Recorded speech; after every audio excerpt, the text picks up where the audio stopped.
আপনাদের সকলকে মাধ্যমে জনগণের কাছে এই বার্তা পৌঁছে দিতে চাই। 3 দিন প্রত্যেকটা ব্লকে এবং মিউনিসিপ্যালিটিতে, বড় ব্লকে 2 জায়গায়, ছোট ব্লকে 1 জায়গায়, বড় মিউনিসিপ্যালিটিতে 2 জায়গায়, ছোট মিউনিসিপ্যালিটিতে 1 জায়গায়, কলকাতা কর্পোরেশনের ক্ষেত্রে প্রত্যেকটি বোরোতে আমাদের জনকল্যাণ শিবির হচ্ছে 15, 16, 17, 3 দিন ব্যাপী। সেখানে ভারত সরকার মাননীয় প্রধানমন্ত্রীর নেতৃত্বে এবং রাজ্য সরকার একযোগে কি কি পরিষেবা জনগণকে দিতে পারে সেটা আমরা জনকল্যাণ শিবিরের মাধ্যমে করব।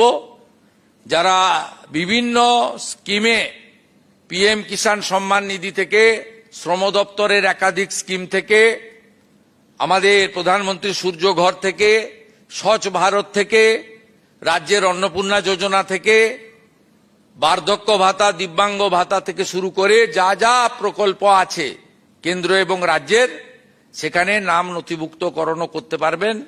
এবং সেই কর্মসূচির ক্ষেত্রে আমরা বিস্তারিতভাবে তাদেরকে জানানোরও ব্যবস্থা নিয়েছি। আপনাদের সকলকে মাধ্যমে জনগণের কাছে এই বার্তা পৌঁছে দিতে চাই, যাতে জনগণের অংশগ্রহণ হয়।